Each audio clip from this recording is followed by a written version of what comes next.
tous, je vous souhaite la bienvenue sur votre émission Parole de Femmes. Aujourd'hui, je suis accompagnée d'une invitée exceptionnelle que j'ai l'honneur vraiment d'interviewer et de me tenir en sa présence. De la même manière qu'elle a été une grâce pour moi, je crois qu'elle sera aussi une grâce aussi pour vous. Alors sans plus tarder, je la laisse se présenter. Salut Respo! Coucou, Comment tu vas? Je vais bien, merci. Voilà, c'est vraiment une grâce de me tenir là en ta présence. Est-ce que tu te sens bien sur le plateau de Parole de Femmes? Comment tu te Oui, sens? ça va. Pour une première expérience, ça va bien. Amen. Je vais te laisser te présenter aux téléspectateurs pour que tu nous dises vraiment qui tu es. Ok. Donc, je te laisse la parole. Donc, merci Orlane, merci pour l'opportunité que tu me donnes Amen. d'être présente sur ton plateau. Moi, je suis Blanche Aka, je suis conseillère d'abord en investissement, tout ce qui est placement au Canada. Et en second lieu, je suis gestionnaire de culte à l'Église Vase d'honneur du Québec. Amen. Et aussi responsable des portiers. Amen. D'ailleurs, même c'est comme ça qu'on s'est connus. Oui. Parce que je me rappelle lorsque je suis venue à l'église, je pense que c'était au bout de la deuxième journée, dans le deuxième dimanche, je suis venue à l'église comme ça, lambda. Moi, j'avais prévu de m'asseoir, faire le culte. En ce moment-là, j'étais pas vraiment initiée à ce que c'est que servir Dieu. Je voyais certaines personnes servir Dieu dans le sens des pasteurs, des personnes, mais je savais pas qu'on pouvait servir Dieu autrement. Surtout dans la position où je me présentais à l'église, parce que quand je suis rentrée à l'église, j'étais vraiment brisée. Je ne reconnaissais même pas ma place dans l'église. Certes, je reconnaissais ma place au pied de Dieu, dans sa présence et tout, mais je ne savais pas que la personne que j'étais pouvait apporter quelque chose au cœur de, à l'église, en fait. Et c'est là que je t'ai rencontrée. Et bizarrement, comme ça, tu m'as proposé de rentrer dans le département. Et je sais pas, mais sur le coup, j'ai dit oui pour dire oui, dans le sens où je n'avais pas encore la révélation de ce que ça représentait. Mais l'une des grâces que tu m'as apportées, c'est comment servir Dieu et ce que ça représente. Je sais pas si tu as quelque chose à rajouter là-dessus, sur notre première rencontre ou ce qui c'est que le service et tout. Oui, moi, pour la première rencontre, je dirais que j'ai vu une fille motivée, celle qui se cherchait, mais qui savait pas quoi apporter à l'église. Et au fil du temps, j'ai vu une personne transformée, une personne qui vraiment avait soif de pouvoir apporter quelque chose dans la maison de Dieu. Et moi, c'est une bénédiction pour moi dans le département, une bénédiction aussi pour l'église. Et vraiment, c'est une belle rencontre. Amen, amen. Est-ce que tantôt, j'ai dit que au départ, quand on vient dans l'église, je me rappelle, il y a un dicton que les pasteurs disent souvent, c'est que tout le monde dans l'église n'est pas parfait. Lorsqu'on vient à Dieu, on vient en ayant un cœur brisé, en ayant un loup passé, et c'est au fil de notre marche avec lui qui nous bâtit, qui nous renouvelle, qui change nos manières de penser. Et j'aimerais savoir comment toi aussi tu as vécu cette transformation-là. D'abord, c'est quoi ton témoignage? Qu'est-ce qui t'a amené réellement à Christ? Wow, merci pour cette question. Moi, d'abord, je suis née dans une famille chrétienne. À la base, on peut dire, le Seigneur était pour moi comme le Dieu de mes parents. J'avais pas encore comme une relation personnelle avec lui. Et au fil du temps, j'ai connu le Seigneur, je vais dire en année 2008. D'abord, j'ai accepté le Seigneur, mais j'avais pas de racines. J'étais pas enracinée dans le Seigneur et dans sa parole. Donc, au fil du temps, j'avais un pied, on va dire, un pied dedans, un pied dehors et tout. Et c'est en mon arrivée au Canada, j'avais une soif. Une soif que j'arrivais pas, à satisfaire. Une soif que je ne trouvais pas auprès des amis, auprès même des études, ou auprès même de m'acheter tout ce que je pouvais, mais auprès de Dieu. Donc, c'est comme ça que j'ai fait ma rencontre personnelle avec le Seigneur. Donc, en cherchant à pouvoir abreuver cette soif-là que j'avais, que je savais pas au départ c'était quoi, mais au fil du temps, je me suis accrochée et tout. Et comme je l'ai dit, on vient briser. Et effectivement, en étant dans le monde, j'ai connu beaucoup de choses qui m'ont aussi brisé. Parce que je suis pas venue comme toute parfaite là, effectivement. Et c'est au fil du temps que le Seigneur m'a bâti. Donc, je suis venue briser, mais vraiment briser, comme on le dit, par des relations toxiques. Par vraiment une confiance que j'avais pas en moi. Et au fil du temps, le Seigneur m'a bâti par son amour, par le Saint-Esprit. Donc, sûrement, on aura l'occasion encore d'en débattre. Voilà, dans le Saint-Esprit. De ton témoignage, tu as évoqué la soif, comment c'était important d'avoir la soif. Mais des fois, je trouve que quand on donne notre vie à Christ, c'est important de se détacher assez facilement. Parce que moi, dans mon témoignage, j'avais une soif de rencontrer Christ, mais j'étais toujours poussée en arrière à cause de mes fréquentations, de mes amitiés. Parce qu'ils n'avaient pas les mêmes soifs que moi. Ils n'avaient pas les mêmes aspirations admiration que moi. Donc, ce qui faisait en sorte que je retournais tout le temps en arrière, mais je sentais quelque chose me pousser à l'avant, mais en même temps, quelque chose me poussait en arrière. Je sais pas si tu avais vécu la même affaire aussi dans ton débat. Oui, au départ, oui. Parce que, effectivement, moi, je trouve que, les amitiés, ou mieux, notre entourage joue beaucoup. Si, admettons, tu as donné ta vie au Seigneur, mais tu continues à fréquenter ceux qui sont dans le monde, Ouais. qui partent, par exemple, en boîte de nuit, ils vont facilement, si t'es pas assez enraciné, ils vont facilement t'entraîner à aller dans le monde. Donc, moi, je trouve que l'environnement est vraiment important. Il faudrait comme t'accoutumer à marcher avec des gens qui ont la même vision que toi, qui vraiment aspirent à la même chose que toi, afin que toi aussi, l'environnement puisse avoir un impact sur toi. Et oui, je le dis que moi, en tout cas, l'environnement a joué beaucoup. J'ai dû couper de mes relations, de mes amitiés.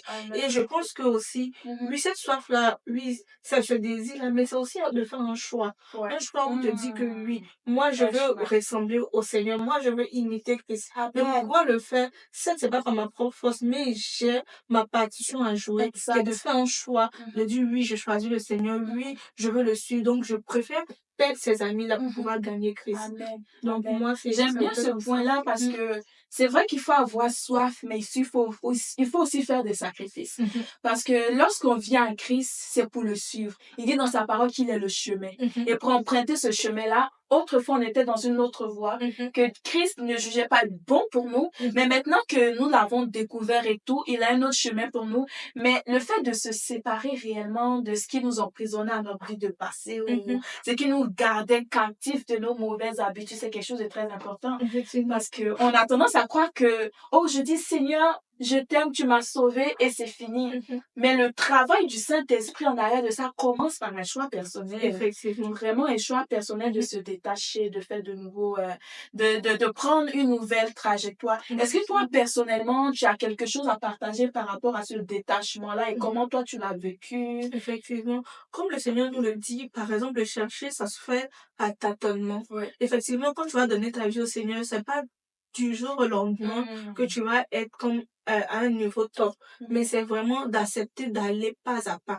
Comme un enfant, d'abord il fait les 4 pattes, après il marche. Donc tu te laisses conduire par le Saint-Esprit. Et c'est le Saint-Esprit qui va te bâtir, qui va te donner les aptitudes, la force, le courage, la confiance, afin de pouvoir laisser ces choses-là de ce monde-là. Parce que oui, effectivement, tu es jeune. Donc forcément, il y a des choses que tu vas vouloir faire, même qui ne sont pas peut-être bonnes pour toi aujourd'hui. Mais comment tu fais pour pouvoir les laisser? Si tu n'as pas ta force sur le Saint-Esprit qui te bâtit jour après jour, tu ne pourras pas laisser ça. C'est ça, Et en plus exactement. de ça aussi, il faut que ta vie soit conforme.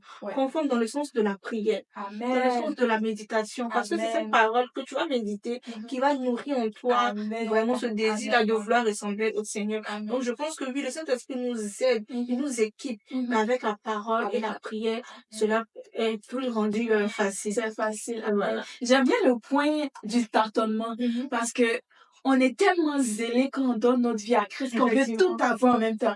On se trouve, oh, faut que je fasse ceci, faut que je fasse cela, ceci, cela, cela. Et des fois, on se perd facilement là-dedans.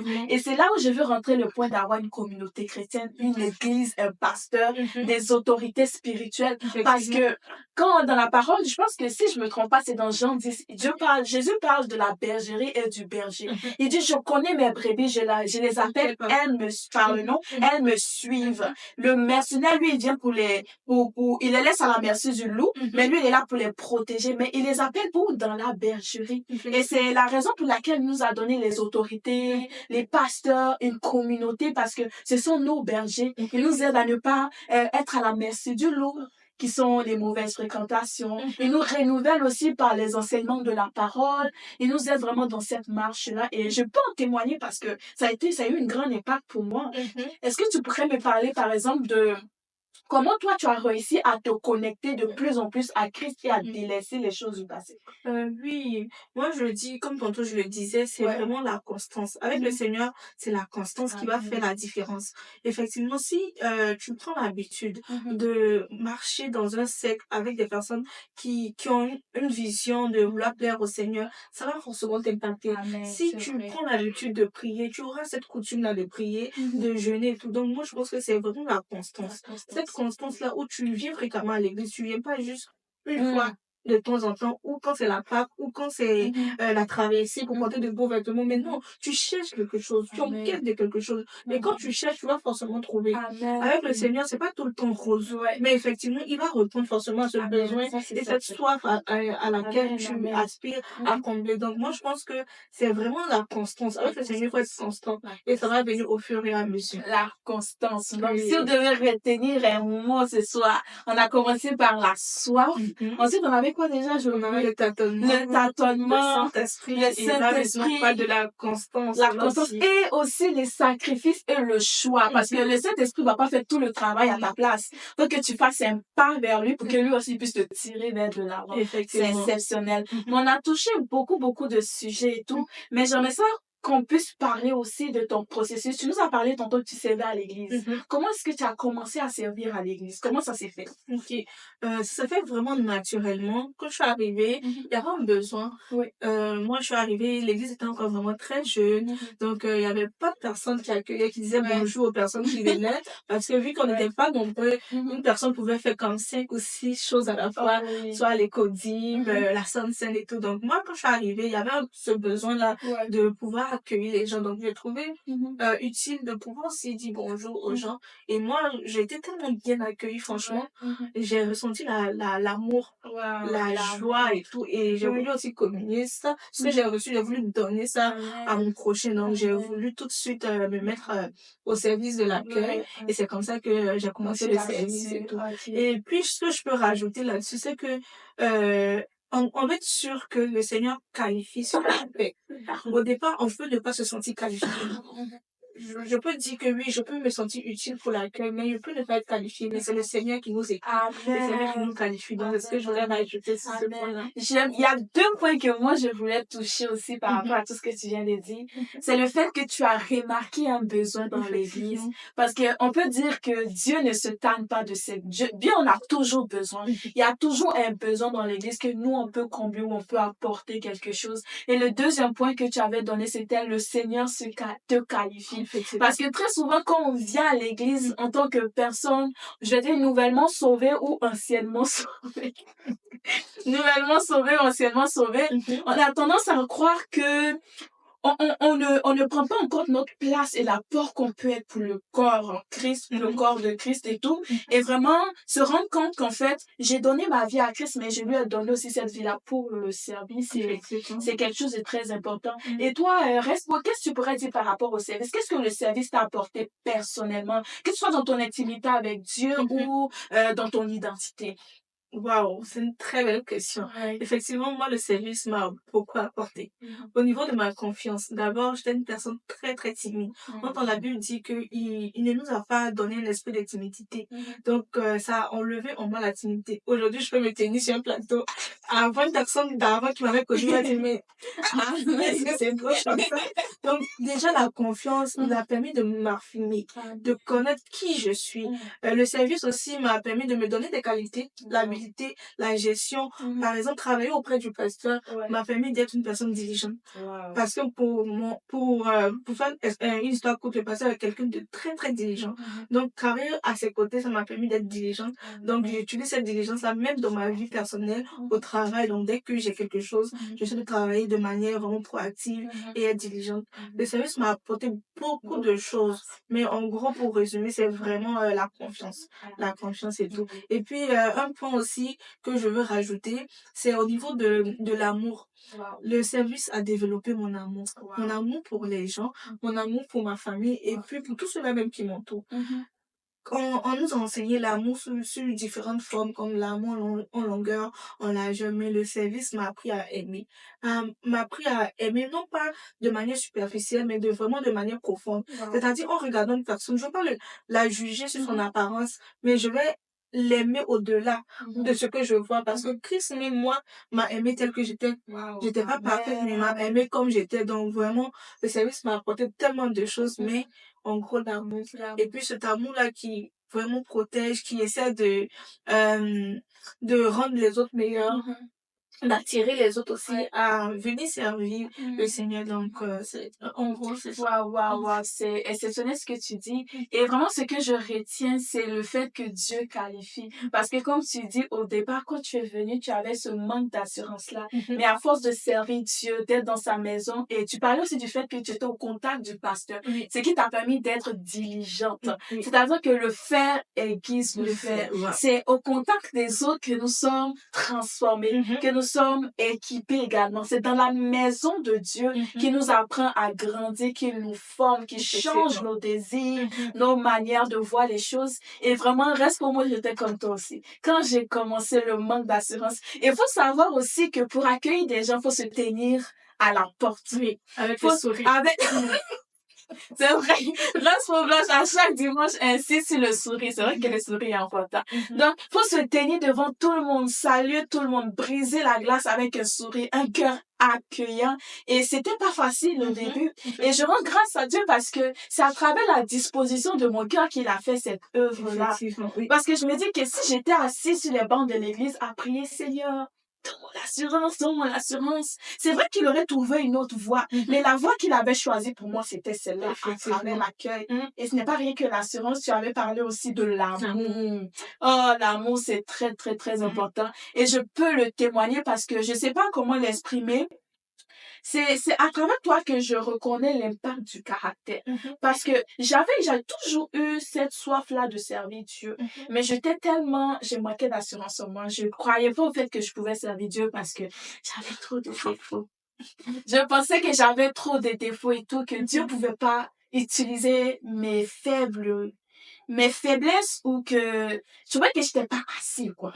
Donc, il me fallait plus, donc ça me limitait aussi dans ma pensée.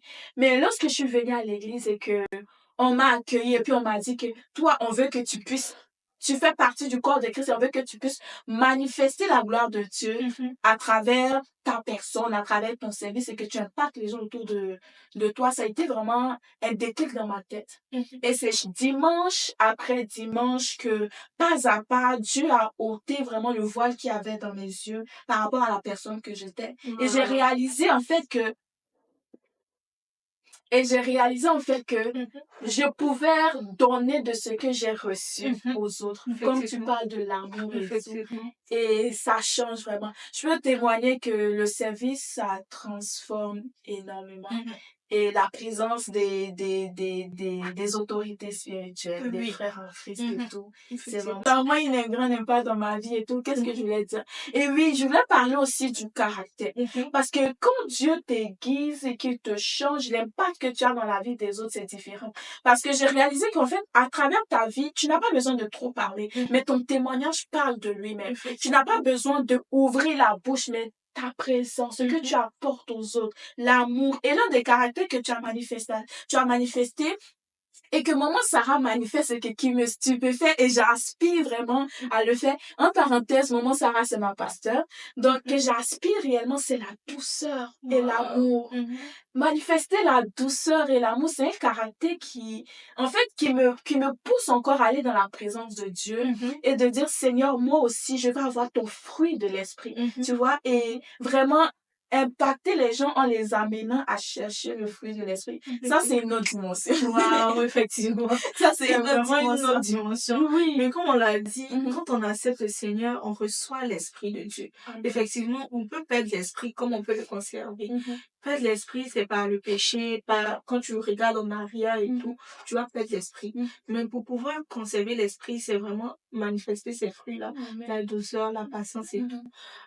Moi, on me qualifie de personne douce, mais peut-être que moi-même, je le sais pas, mais c'est les autres qui peuvent le qualifier pour moi. Mais moi, ce que je peux comme donner comme conseil à tous ceux-là qui nous écoutent, c'est vraiment de se laisser conduire à chaque jour par le Saint-Esprit. Parce que c'est lui qui va bâtir ce caractère-là que tu désires ardemment et puis conserver ce fruit-là qui va vraiment être manifesté au contact des autres. Et puis, comme tu l'as dit, c'est au contact des autres qu'on s'aiguise. Donc, à force d'être à côté de moi, tu finiras par être douce. Et puis, n'oublions pas que quand on est à l'église, les autres nous observent. On le fait pas parce que les autres nous observent, mais on le fait pour le Seigneur. Et comme le pasteur nous l'enseigne souvent, on doit être des témoins. Être témoin, oui, c'est vrai que je vous parle tu annonces l'évangile, mais il faut aussi que ta vie, en tant que témoin, puisse impacter les autres par ton obéissance, par vraiment ta soumission et vraiment cette soumission absolue à la parole de Dieu. Quand on te dit de ne pas mentir, mais tu ne mens pas parce que tu ne dois pas mentir, mais tu ne mens pas parce que tu dois respecter le Seigneur, tu dois vraiment l'honorer. Lorsque t'entends parler du fait d'être témoin, est-ce que tu peux nous dire c'est quoi un témoin? Qu'est-ce qu'un témoin fait? Comment un témoin impacte en fait? Ok, un témoin, il atteste ce qu'il a vu ou ce qu'il a vécu. Donc, le témoin peut attester de ce qu'il a lu dans la parole de Dieu. Il peut aussi attester de ce qu'il a vécu, de ce que Dieu a fait dans sa vie. Et puis, il peut être témoin sans forcément parler par sa vie. Donc, en étant un témoignage auprès des autres, dans sa famille, dans l'église et tout, par son caractère, par son comportement, sa manière d'approcher les fidèles, de dire bonjour, ou même de pouvoir écouter, être une oreille attentive des autres. Tu peux être un témoin comme ça. Amen. Mais Respo, il y a certaines personnes aussi qui viennent à Christ, qui ne savent pas par où commencer. Parce que on parlait tantôt du fait que faut pas travailler par ses propres forces pour quitter de notre passé pour venir à Christ, mais faut vraiment soupirer après ça auprès du Saint-Esprit. Mais comment est-ce qu'on peut édifier ou exhorter la personne qui vient en Christ, qui se rend compte qu'en fait, il y a beaucoup de choses avec lesquelles elle deal ou elle a de la difficulté et qui souvent sont la culpabilité parce que quand on vient à Christ, on veut vraiment le suivre, puis on a cette soif-là. Mais des fois, cette soif-là, on a l'impression que c'est pas assez. Moi, je dirais que c'est pas forcément la soif, mais dans un premier temps, quand la personne vient, il faut l'enseigner l'amour. L'amour de Dieu. Parce que c'est cet amour-là qui va pouvoir permettre à cette personne-là de rester dans la maison. Parce que si on brouille cette personne-là, arrête ce péché, arrête ci, arrête ça, il veut pas forcément comprendre. Mais enseigne l'amour. L'amour de Dieu le Père, qui est vraiment, en lui, il va trouver ce refuge-là, ce Père-là. Et une fois qu'il est, on va dire, plus apte, il va facilement obéir. Et cette obéissance-là va lui permettre de pouvoir rester dans la maison de Dieu, de pouvoir aussi copier les autres, ou même vouloir les ressembler. Donc, c'est vraiment, je pense qu'on doit les enseigner l'amour de Dieu le Père. Sinon, on avait aussi parlé du fait que la prière et la méditation de la parole, ça doit être le meilleur allié pour une personne qui donne, même pas une personne qui donne sa vie, mais à tous les jours, pour tout chrétien. Et vraiment, tu parlais de l'amour. Et cet amour-là, on le découvre aussi à travers la parole de Dieu. On le découvre aussi après la prière, après la prière au pied de Dieu. Parce que lorsqu'on vient dans la présence de Dieu, on soupire vers lui, on lui dit, Seigneur, me voici tel que je suis, mais j'ai besoin de ton esprit, de ton aide, parce que c'est le Saint-Esprit qui nous amène réellement à voir la révélation de la parole. Et une vie qui est révélée, une intelligence qui est renouvelée, fait nous totalement une nouvelle personne. Elle transforme, en fait. Effectivement. Mais par rapport à ça, des fois quand on vient à Christ, on se rend compte des merveilles que Dieu a fait dans notre vie, dans le sens où il a donné son Fils unique pour nous donner la vie. Mais il y a d'autres promesses aussi qui sont cachées dans la parole de Dieu. Il y a d'autres grâces qui sont cachées dans la parole de Dieu. Est-ce que tu peux nous parler de quelques-unes des grâces qu'on peut découvrir au Père du Seigneur? Quelque chose qui peut motiver une personne qui, en fait, a du mal à dire non au passé parce qu'elle trouve qu'elle va pas avoir meilleur. Prenons par exemple une personne qui est dans des relations, une relation amicale ou amoureuse, qui en fait l'empêche de suivre Christ ou qui l'amène dans une autre, par exemple dans l'impudicité, qui l'amène dans le mensonge, qui l'amène à fréquenter par exemple les boîtes de nuit. Qu'est-ce qu'on peut présenter quelle vie on peut lui présenter pour lui dire que détourne-toi de cette voie-là et voici ce que Dieu a te donné et c'est meilleur. Effectivement. En fait, ce que Dieu nous offre, c'est vraiment il faudrait le voir sous un autre angle. C'est vraiment plus profond. Ça Amen. s'arrête pas comme on appelle, sur la terre. Mais c'est de rechercher vraiment cette satisfaction qu'on a avec le Seigneur, mais au-delà de terrestre, mais du spirituel. Effectivement, quand on vient en Christ, on est dans une relation, admettons, avec quelqu'un dans le monde et tout, et puis on a peur de perdre cette relation-là. Mais dis-toi que tu perds quelque chose de terrestre pour gagner quelque chose de divin et avec quelqu'un. Et que cette relation t'empêche, voilà. Cette relation t'empêche de pouvoir servir Dieu, c'est qu'il y a problème. Cette relation t'empêche de pouvoir aimer Dieu, de pouvoir lâcher les choses du monde, c'est qu'il y a déjà problème. Donc déjà, cette relation-là est comme un poids pour toi. Il faudrait pas que être en couple pour toi soit un poids pour toi, mais que cela puisse être pour la gloire de Dieu. Mais tant que c'est pas pour la gloire de Dieu, cela n'aura pas d'impact dans ta marche chrétienne. Donc, pour pouvoir avancer, on va dire pas à pas avec le Seigneur, il faudrait que tu lâches ça. Et comme on l'a vu depuis le début, c'est pas par ta propre force, c'est par l'Esprit de Dieu, c'est par la parole de Dieu, c'est par la prière, mais c'est aussi vraiment de se laisser transformer, mais mentalement, comme on l'a vu plus tôt. Il faut que ton esprit soit renouvelé. Et ce renouvellement-là, ça passe vraiment par un abandon total à Dieu. Le Seigneur, en t'abandonnant totalement, va renouveler ton esprit, va renouveler ta manière de voir. Et même ta relation, tu vas la voir autrement. Parce que si cette relation n'a pas pour but de glorifier Dieu, tu fais quoi là-dedans? Donc, c'est ça. Donc, faut rechercher le but dans tout ce qu'on fait. Faut rechercher aussi le but pour lequel on fait une chose. Donc, si cette relation-là n'a pas pour but de glorifier Dieu, elle me sert pas à grand chose. Donc, je préfère la quitter pour pouvoir gagner plus. Amen. Voilà. Vraiment, je prie pour tous ceux qui se trouvent dans les situations qu'on vient de décrire présentement, en disant que le Seigneur les aide, qu'il les fortifie vraiment à sortir de tout ce qui est mauvais pour eux et les handicaps vraiment dans leur marche. Donc, c'est ça. Tantôt, on parlait du fait que Dieu avait des promesses pour nous, des promesses divines, des promesses éternelles. Et il y a un verset dans la parole qui nous dit, cherchez premièrement le royaume des cieux et toutes choses vous seront données par-dessus tout. Et qu'est-ce que tu en penses de ce verset-là? Quelle exhortation tu peux nous donner par rapport à ça? Effectivement, donc on dit chercher premièrement le royaume des cieux. Donc, fais de Dieu ta priorité. Amen. Vraiment, focus sur le Seigneur et puis il te donnera tout. Moi, le mot tout dans ce verset-là, vraiment, englobe vraiment tout ce qu'on cherche, tout ce qu'un chrétien cherche, un chrétien nouveau ou ancien, tout ce qu'il cherche, que ce soit le travail, le mariage, la stabilité, ta relation avec Dieu, ça passe vraiment de se focus sur le Seigneur.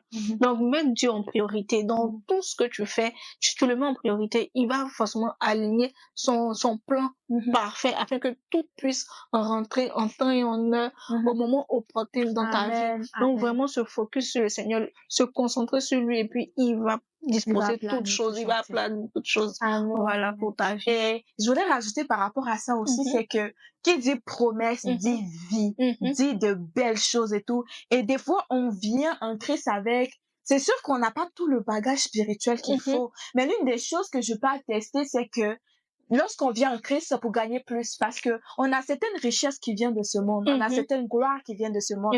Mais les richesses de Dieu, la gloire de Dieu, les promesses de Dieu sont éternelles et vont au-delà de ce qui est physique.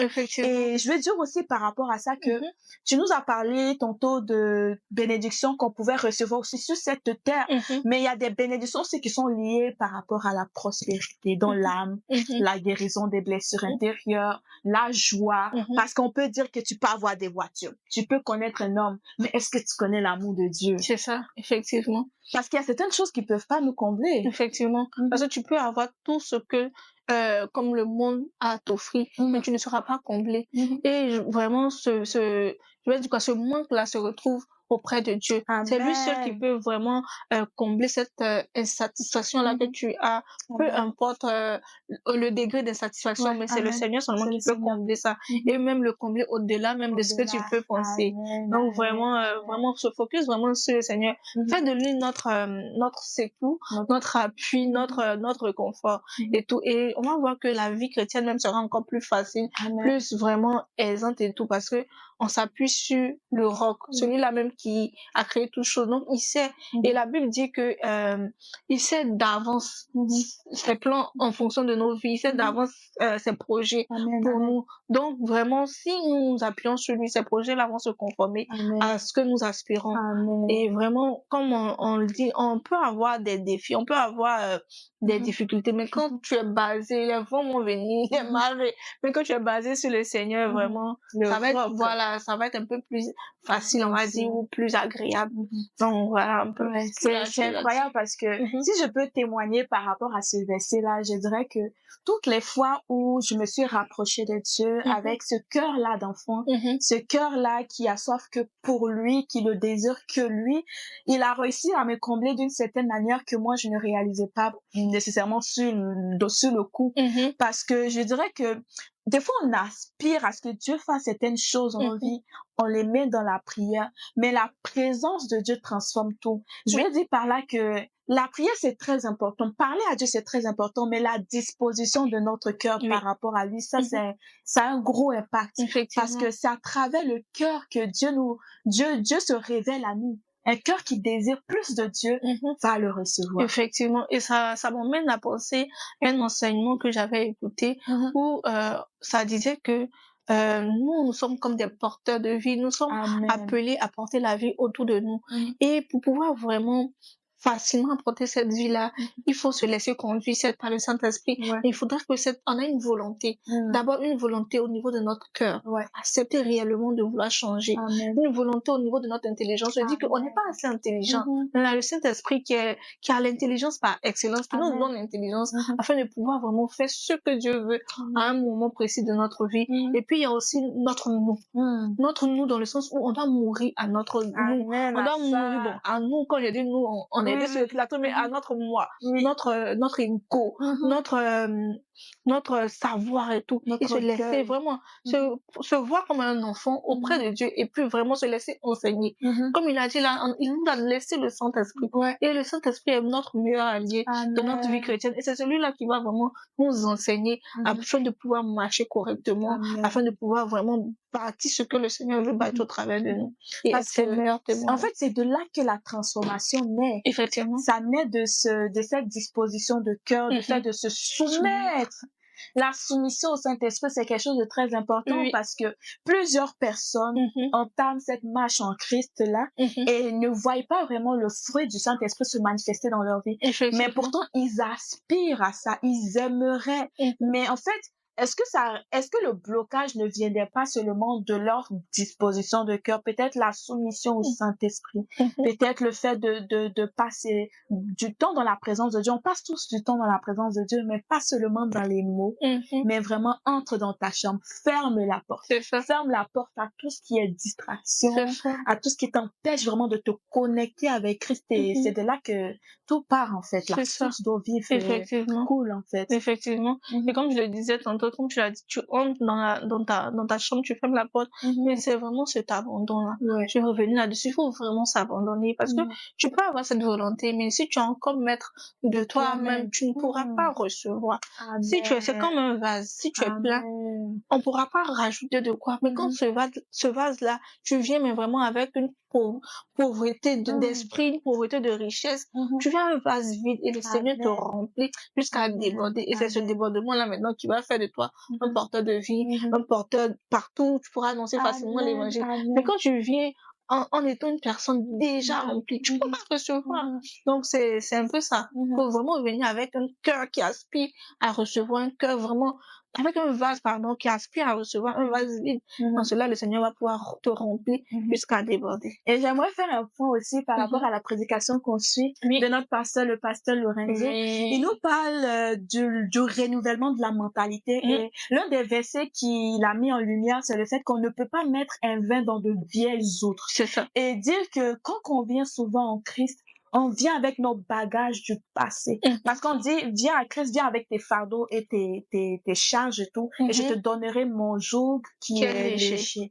Mais la plupart du temps, on vient en Christ pour être renouvelé, mais on ne décide pas de poser ces bagages-là à ses pieds pour qu'il puisse nous donner en retour. Et ça rejoint en fait le fait que tu dises que faut être vide en soi. C'est ça. Faut te vider complètement.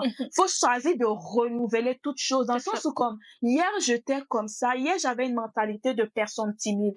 Hier, j'avais du mal à croire en moi. Hier, je doutais. Hier, je ne croyais pas en l'avenir. Mais venir à Christ en se disant que tout est renouvelé.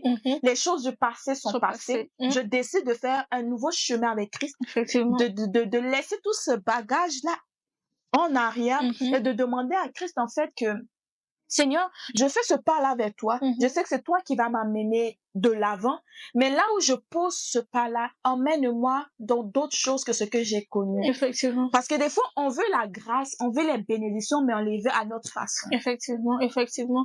Et même si tu viens avec une mentalité de quelqu'un qui sait déjà, tu pourras pas apprendre. Donc, il faut vraiment venir avec toute l'ignorance, toute, on va dire la naïveté en griffe possible pour pouvoir apprendre le plus facilement possible. Et puis, je voulais rajouter aussi un point sur ce que tu disais. C'est vraiment où on dit les choses nouvelles sont passées, toutes choses sont devenues, et les choses anciennes sont passées, toutes choses sont devenues nouvelles. C'est vraiment de laisser lui certes le passé à soi, mais vraiment le passé derrière. Mais ce renouveau là, il faudrait vraiment prendre conscience parce que c'est un style de vie. C'est vraiment un caractère, c'est pas une manière de vivre qu'il faut adopter pour que vraiment c'est quand on dit c'est vraiment passé, c'est passé, tu le laisses en arrière, tu adoptes ce nouveau style de vie là, et ce style là c'est pas indépendant. Tu n'es pas maître de toi, mais tu te laisses conduire jour après jour par le Saint-Esprit. Et comme on le voit actuellement avec le pasteur Lorenzo, le Saint-Esprit qui est notre meilleur ami, notre allié, c'est lui qui va vraiment t'équiper là, te donner la force, le courage, la capacité, tout ce que tu veux là, et vraiment les conseils, même peu importe par exemple ta manière de t'habiller en tant que jeune, comment je peux m'habiller pour refléter Christ. Mais le Saint-Esprit peut t'enseigner ça en tant que jeune. Comment je peux me présenter au travail, comment je peux être un témoin, comment je peux, vraiment il y a tellement d'exemples, mais vraiment se laisser l'ancien et le nouveau transparaître par le Saint-Esprit qui vit au travers de nous. Ça me fait penser à un verset où l'apôtre Paul disait que le vieil homme est mort. Il a laissé le vieil homme mourir. Et la nouvelle nature, la nouvelle identité a pris sa place et il a commencé à grandir vraiment dans cette révélation-là. Et j'aimerais parler aussi du verset de la femme de Lot. Lorsque Lot a quitté, je sais pas c'était quelle ville. C'est Sodome et Gomorrhe. Sodome et Gomorrhe. Lorsqu'ils ont quitté Sodome et Gomorrhe, sa femme a regardé en arrière et il a dit en fait que vous ne deviez pas regarder en arrière. Si je me trompe pas, je vais essayer de trouver le verset. Et quand elle a regardé en arrière, elle a été bloquée. Elle a été faite en statue de sel. C'est ça, en statue de sel. Une fois qu'on devient inactif dans notre marche avec Christ, lorsqu'on continue à regarder en arrière, des fois on pense que abandonner le péché, c'est juste se couper. Mais est-ce que tu as coupé tes pensées par rapport à ça, dans le sens où, oui, j'ai abandonné, j'ai quitté cette relation-là, mais est-ce que émotionnellement, je suis pas encore attachée à cette relation, ce qui fait en sorte qu'aujourd'hui, je ne peux pas rentrer dans quelque chose de mieux que Dieu m'a donné. Dans le sens où, aujourd'hui, je peux me dire que oui, j'ai abandonné peut-être les sorties dans les bars. Mais lorsque je marche les soirs rentrant au travail et que je vois des gens rentrer dans les bars, est-ce que je continue à les envier? Est-ce que je réalise la grâce de Dieu? C'est ça. Ce privilège de pouvoir sortir de Gomorrhe et voir ce qui est à venir, parce que c'est pas seulement se détacher physiquement, mais il y a un détachement qui doit se faire dans les pensées, dans ton état de cœur, pour pouvoir accepter ce que Dieu a te donné. Effectivement. Vraiment se détacher, comme tu l'as dit, parce que si on veut revenir dans notre cadre, la femme de Lot, elle a regardé en arrière, parce que le Seigneur avait dit qu'il fallait quitter pour pouvoir avancer, pour aller vers où il nous emmenait. Et en regardant en arrière, mais elle est devenue statue de sel.